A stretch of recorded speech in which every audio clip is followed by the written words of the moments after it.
Today we are going to work on the first part of our woven basket. So the supplies you are going to need for this part are going to be the wooden base that I gave you, several pieces of the material, the weaving material, a ruler, a pair of scissors, and then some sort of a container that you can put water in and that you can fit the material into so that you can soak them. So what I have done is I have actually taken some of the shorter pieces of the material that were in the basket kit, and I have put them into a bowl of water. It doesn't matter what temperature the water is. It doesn't have to be super full, just enough that you can fit those pieces in and have them submerged in the water. Because soaking the materials is one of the most important things for success with your basket.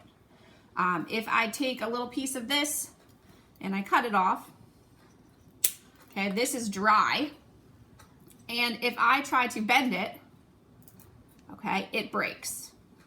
Now, if I take a piece that I have a little piece in here that I have in the water, it's been in there for about 20 minutes, and I bend it, it stays in one piece, it doesn't break. So that water allows for that material to be nice and flexible so that you can move it how you want it. And for this first step, it's going to be very important that your material is very flexible. So you do want to be soaking those pieces for at least 20 minutes, maybe half an hour, so that you are going to have success with your pieces.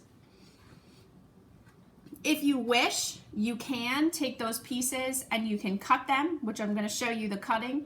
If you want to cut those pieces first and then soak them in the water, you can do that.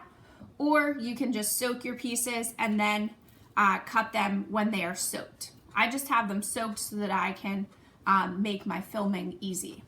So I'm going to take one of my pieces out of my water and try not to have it too tangled up.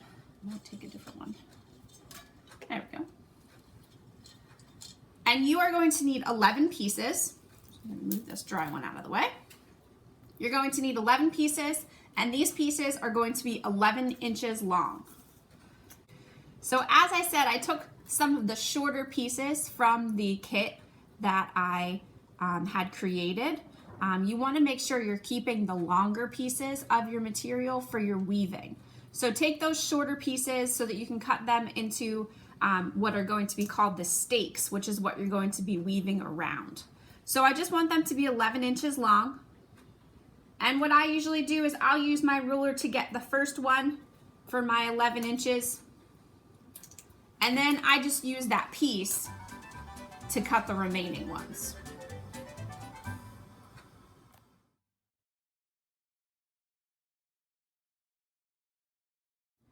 I have cut my 11-inch pieces out of my material, and I put them back in my bowl of water until I was ready to use them.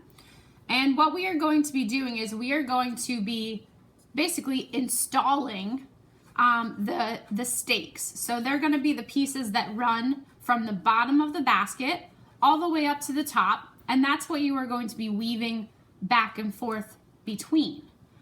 What we'll have to do is we'll need to secure them on the bottom, and that's what we are going to do today.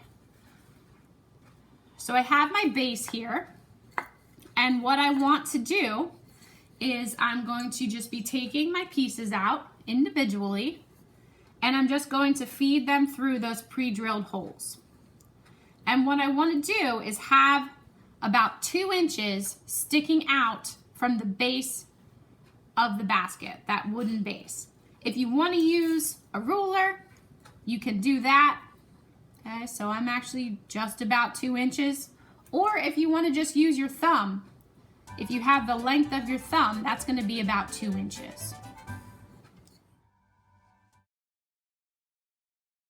Now we've come to sort of the tricky part of part one of our basket weaving. And what we're going to be doing is we're going to be locking all of these pieces in place on the bottom so that they will not come out and they will not move as we are weaving around them on the top.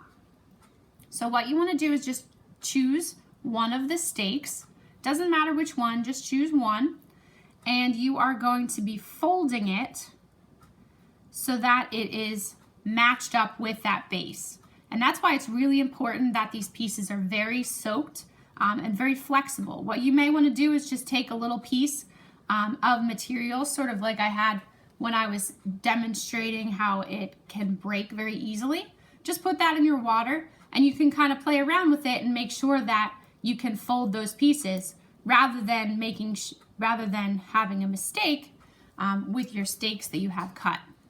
Now once you have that piece folded, you're going to make sure that it's going around the first one to its right, and then you want it to go behind the second one to its right. And it should kind of lock into place. Then you're going to go to the next one that is to the right of it, and you are going to fold it, and you're going to go around the outside of the one to the right, and then to the inside of the second one to the right.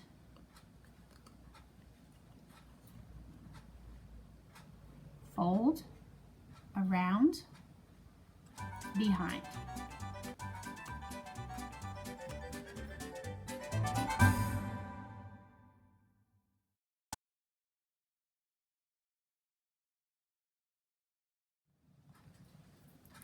Now I've come to the last two stakes, which are a little more tricky than all of the other ones.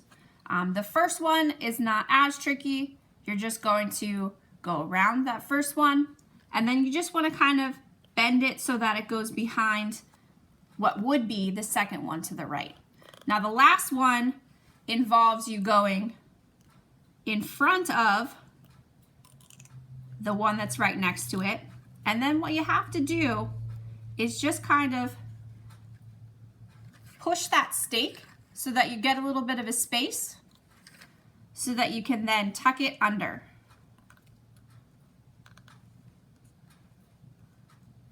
So that it's locked into place just like all the other ones. And then you can pull that stake back down.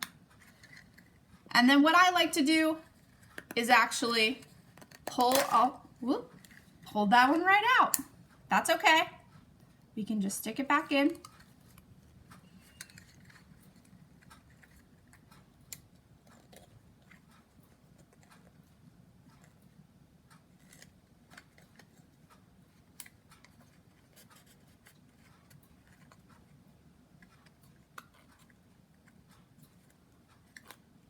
And gently pull.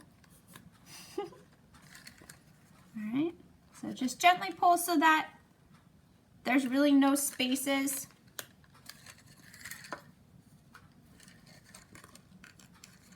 And everything's nice and tight. Nothing's gonna come out. And then it'll sit nice and flat. So once you have completed that, you are going to take a picture. I would like to see a picture of it standing like this. And then I also would like to see a picture of the bottom. So I want 2 pictures posted on the Google Classroom assignment. And then stay tuned for part 2.